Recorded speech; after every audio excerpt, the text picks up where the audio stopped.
Kenapa? Karena selama ini bagian closing itu bagiannya engkong. Pak Agus Trilaksono. Saya nanya, kok bukan engkong? Jawaban kantor, katanya dengan berbagai pertimbangan, terutama usia sudah lanjut sehingga membutuhkan regenerasi, katanya gitu ya. Oh iya, oke. Saya nggak akan sebutkan siapa orang kantor yang teleponan sama saya ya, berbahaya. Alasan kedua, dikhawatirkan kalau engkong, tadi kan udah bicara, kalau engkong naik lagi, dikhawatirkan ada apa-apa dengan kesehatan beliau gitu ya. Jadi saya pikir ya masuk akal, oke, akhirnya. Ini kehormatan besar buat saya Bapak Ibu, dan tugas saya hari ini, kita hanya ada waktu singkat sekali, mungkin sekitar 10 menit, 15 menit sampai waktu maghrib.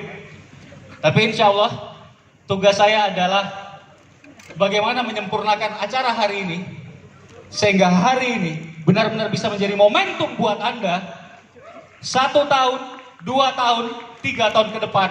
Insya Allah Anda yang ada di panggung ini disebutkan sebagai pemenang. Amin. Bapak Ibu sadar nggak? Anda tadi sudah melihat sebuah sejarah. Anda bayangkan penerima cash reward di luar penghasilan bulanan 5.000, 10.000, 50.000 US dollar. Lebih dari 70 juta dalam rupiah ya. Lebih dari 140 juta dan bahkan lebih dari 700 juta. Cash. Bukan nilai uangnya Bapak Ibu. Kenapa ketika kami naik ke panggung, kami menangis, betul-betul perasaannya luar biasa, tidak bisa diungkapkan dengan kata-kata. Karena itu adalah hasil perjuangan Bapak Ibu. Orang-orang yang maju ke depan tadi adalah orang-orang yang mereka sudah berjuang buat impiannya, buat keluarganya, untuk orang-orang yang dicintainya. Dan mereka naik, mereka mendapatkan penghargaan, bukan hanya sekedar uangnya. Tapi Anda perlu tahu, aset bisnisnya sudah begitu luar biasa. Terutama penerima 50.000 US dollar, saya tahu betul mereka. Tadi ada 4 orang. Mereka itu sudah punya aset yang memberikan penghasilan pasif dari puluhan juta, bahkan sampai ratusan juta sebulan. Luar biasa sekali. Bapak Ibu, sejarah berulang. Sejarah selalu berulang. Dulu saya datang ke acara seperti ini. Saya ingat sekali di akhir tahun 2002, ketika itu upline saya, Pak Naga Sugara, terima BMW di konferensi Berlin di Jerman. Pak Louis Tendian terima kapal pesawat, Pak Agus TL juga terima kapal pesawat. Saya waktu itu bukan siapa-siapa, masih bintang 5 Bapak Ibu. Ada yang bintang 5 nggak di sini? Banyak. Saya persis seperti Anda, akhir tahun 2002 bintang 5 dan naik menjadi bintang 6. Saya cuma jadi saksi sejarah. Waktu mereka dirayakan di Indonesia, saya melihat, saya hadir, persis seperti Anda saat ini. Tapi saat itu saya bilang pada diri saya, kalau ada konferensi internasional berikutnya, ada acara pembagian reward berikutnya, mau di Indonesia, mau dimanapun di seluruh dunia, saya harus jadi salah seorang yang ada di atas panggung. Itu janji saya ketika itu Bapak Ibu. Dan sekali lagi, sejarah berulang. Orang-orang yang hari ini hadir menjadi saksi. Insya Allah 2-3 tahun ke depan, Anda yang menjadi bukti berikutnya Bapak Ibu. Amin. Saya ingin Anda melihat betapa luar biasanya bisnis kita. Sampai hari ini sudah ada lebih dari 300 luxury car, cash maupun fisik yang dibagikan Tianxi hanya di Indonesia. Dan ada ribuan reward. Kita luangkan waktu sejenak, kita melihat sebuah klip mengenai reward Tianxi yang ada di Indonesia, hanya di Indonesia saja, sejak awal sampai saat ini. Kita saksikan sama-sama Bapak Ibu. You know I want you. It's not a secret I try to hide. I know you want me. So don't keep saying our hands are tied. You claim it's not in the cards, but things miles away and out of reach from me. But you're here in my heart, so who can stop me if I decide that you're my destiny? What if we rewrite the stars? Say you were made to be mine.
Luar biasa.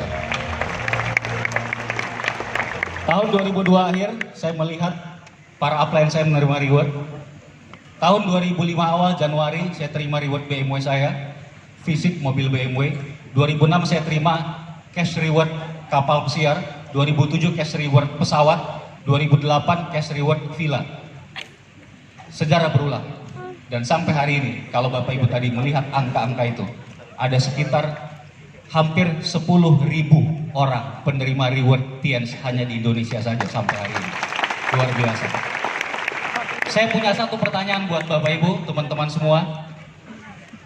Siapa di antara Anda yang setelah melihat acara hari ini, melihat video tadi, ada sedikit saja keinginan, impian Anda untuk menjadi pemenang reward berikutnya? Luar biasa. Semua angkat tangan, aplaus buat Anda Bapak Ibu. Itu adalah langkah pertama yang paling tepat. Kenapa Bapak Ibu? Karena semua hal di dunia ini diciptakan 2 kali. Untuk kita bisa mencapai sesuatu, kita harus ciptakan dulu di kepala kita. Itulah yang disebut impian. Itu sebabnya Bapak Ibu, semua kunci sukses di dunia diawali dengan satu kata tadi, impian. Ketika Bapak Ibu sudah punya impian, dan Anda mau melakukan kerjanya, seringkali Anda tidak akan bisa bayangkan betapa dahsyatnya hasilnya. Kami, para director yang duduk di depan, saya bisa bilang, we are living life in miracle. Kami hidup benar-benar dalam keajaiban. Benar-benar dalam keajaiban. Saya udah bisa dibilang pensiun 11 tahun yang lalu. Sudah tidak bekerja pun penghasilan jalan terus. Tapi sekali lagi, dimulai dengan yang namanya impian. Yale University, universitas salah satu yang terbaik di Amerika, Yale University, pernah mengadakan penelitian di tahun 1954. Mereka meneliti lebih dari 100 mahasiswanya.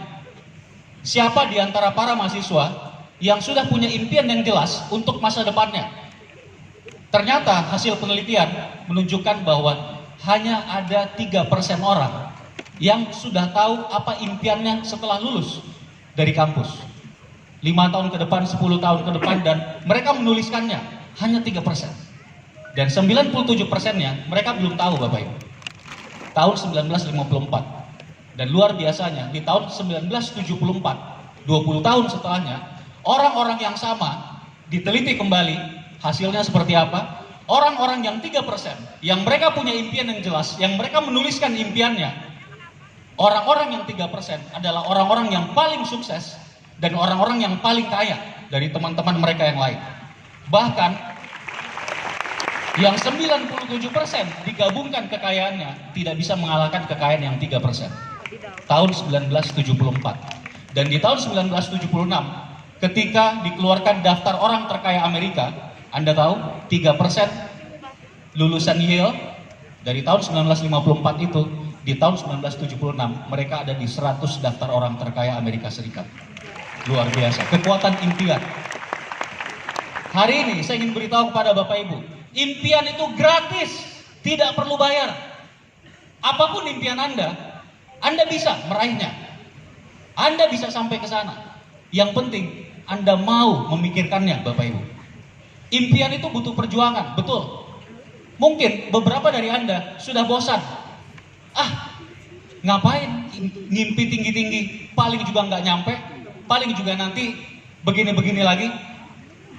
Betul Bapak Ibu, impian memang berbeda dengan kenyataan saat ini. Tapi antara impian dan kenyataan ada sebuah jalan. Dan nasib bisa dirubah. Dan hari ini kesempatan sedang terbuka dan impian Anda benar-benar bisa menjadi nyata. Tapi ada satu pertanyaan terpenting. Pertanyaan terpenting adalah, apakah Anda percaya bahwa Anda bisa? Itu adalah satu pertanyaan terpenting. Dan percayalah Bapak Ibu, ada kekuatan yang besar di belakang Anda. Ada Tuhan yang Maha Kuasa.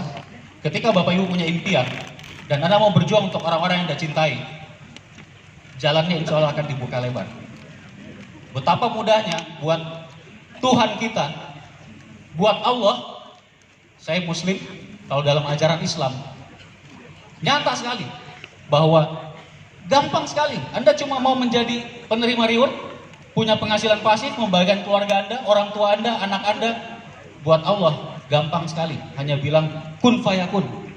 Selesai Bapak Ibu. Ada kekuatan yang luar biasa di belakang kita. Tapi syaratnya Bapak Ibu harus percaya dulu. Saya punya satu cerita. Ini cerita yang saya pertama kali dengar belasan tahun yang lalu ketika saya masih di tahun awal menjalankan bisnis ini. Dan jujur sampai hari ini salah satu cerita yang paling menginspirasi saya untuk bisa sampai ke puncak. Ini sebuah kisah nyata Bapak Ibu. Kisah ini terjadi di New York Marathon.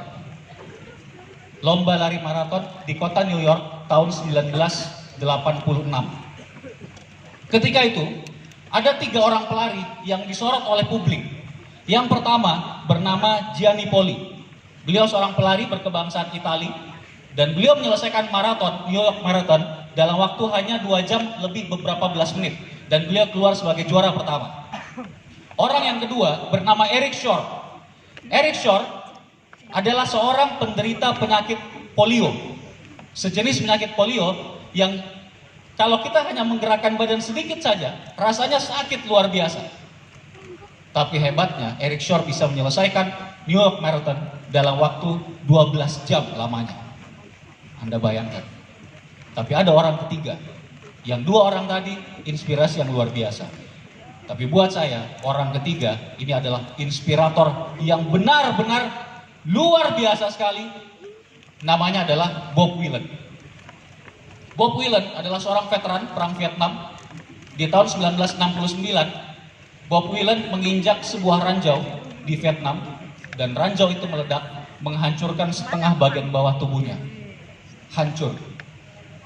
Kaki ke bawah, dari paha ke bawah, hilang, habis semua. Dan di saat itu, Bob tidak sadarkan diri, bahkan ketika itu dia sudah dinyatakan meninggal, dimasukkan ke kantong mayat, body bag, sudah ditutup kantong mayatnya, sudah diletakkan, siap untuk diangkut, tapi mukjizat terjadi. Kira-kira 30 menit setelahnya, Bob Willen tersadar kembali. Diselamatkan oleh para medik dan akhirnya tidak jadi meninggal. Tahun 1969.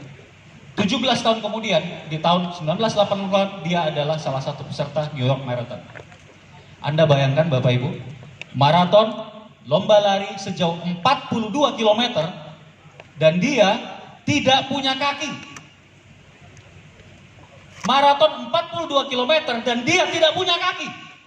Kita yang punya kaki, yang sehat saja, belum tentu bisa. Lalu bagaimana dia melakukannya Bapak Ibu? Setiap kali Bob akan maju melangkah, dia menegakkan badannya, melemparkan tubuhnya jauh-jauh ke depan, mendarat dengan kedua tangannya, kemudian menegakkan lagi tubuhnya jauh tinggi-tinggi, melemparkan tubuhnya jauh-jauh ke depan, mendarat lagi dengan kedua tangannya, demikian seterusnya. Sejauh 42 km. Dan sepanjang perlombaan, ayahnya terus menemani Bob di pinggir lintasan. Ayahnya terus menyemangati, ayahnya bilang, "Come on Bob, come on Bob, kamu bisa. Come on Bob, kamu bisa. One more step Bob, satu langkah lagi Bob. Satu langkah lagi Bob. Don't give up, jangan menyerah. Satu langkah lagi Bob, one more step, kamu bisa. Come on Bob, satu langkah lagi, satu langkah lagi, satu langkah lagi, satu langkah lagi." Terus sejauh 42 km. Dan ketika Bob akan mencapai garis finish, di saat itu semua spanduk, semua banner sudah diturunkan. Kenapa? Karena dia melakukannya terlalu lama. Lebih dari 4 hari Bapak Ibu. Lebih dari 4 hari. Anda bisa lihat di slide. Ketika dia masuk ke garis finish, di saat itu sudah hampir tidak ada orang. Tapi di saat yang sama, jutaan penduduk Amerika menonton lewat televisi, mendengarkan lewat radio, dan mereka memberikan aplaus yang luar biasa untuk Bob. Ketika dia masuk garis finish, begitu bangganya dia melihat ke segala arah, ke depan, ke kiri, ke kanan, ke belakang. Begitu bangganya. Dan seorang reporter datang menghampiri, sang reporter bertukuk lutut di depan Bob. Dan sang reporter bertanya, "Bob, Anda adalah atlet yang luar biasa. Apa rahasianya?" Bob menjawab dengan lantang, "Anda harus punya impian. Anda harus mau kerja keras. Anda harus punya support group yang kuat." Anda ingat ayahnya, Anda ingat One Vision, Anda ingat tim Anda, atlet-atlet Anda, mentor-mentor Anda. Kemudian Bob melepaskan sarung tangannya. Ketika beliau melepaskan sarung tangannya, penuh dengan darah, tangannya luka-luka, penuh dengan luka-luka. Dan sang reporter bertanya, "Bob, apa yang membuat Anda tidak merasakan rasa sakit di tangan Anda selama 4 hari sejauh 42 km?" Dan Bob di situ berseru dengan lantang, "Saya tidak pernah merasakan rasa sakit di tangan saya selama saya tidak melepaskan pandangan saya dari garis finish. Saya tidak pernah merasakan rasa sakit di tangan saya selama saya tidak melepaskan pandangan saya dari finish line itu." Bapak Ibu, apapun impian Anda, pastikan impian itu kuat dan Anda mau bekerja keras untuk mendapatkannya. Anda siap bekerja keras? Siap. Pak, lagunya.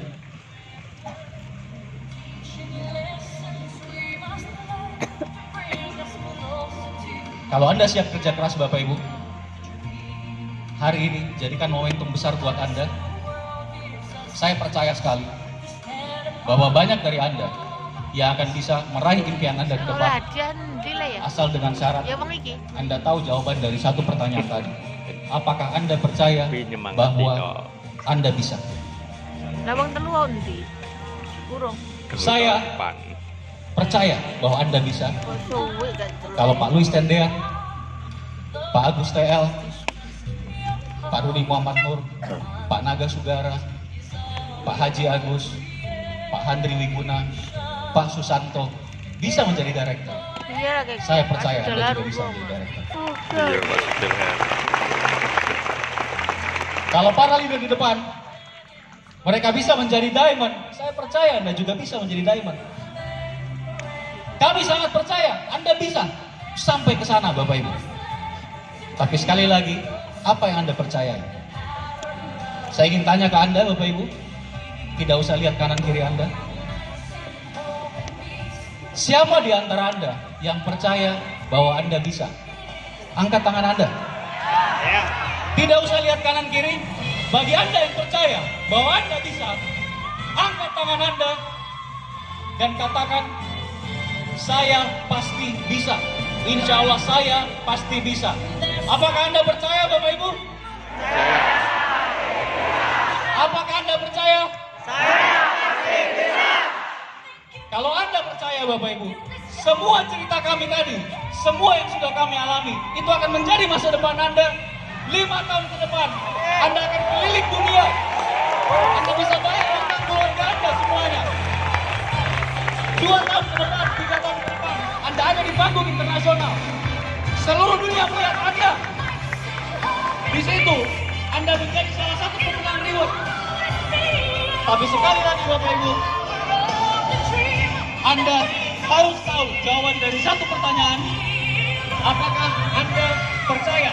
Dan saya tahu saat ini, sekarang,